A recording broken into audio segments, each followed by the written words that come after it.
Number গলিতে দেখা যাচ্ছে বাইরে থেকে লোকজন ঢুকতেছে এবং ভিতর থেকেও বেশ কিছু লোকজন বাইরের লোকজনের সাথে জড়ো হয়ে বিভিন্ন ফ্যাক্টরিতে ভাঙার চেষ্টা করতেছে।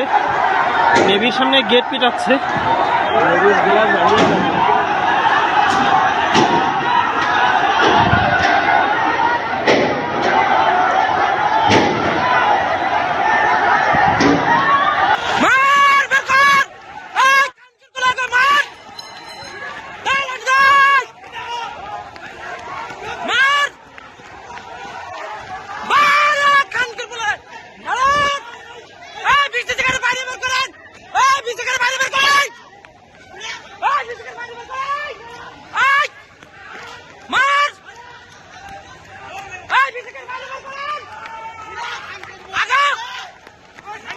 That's good,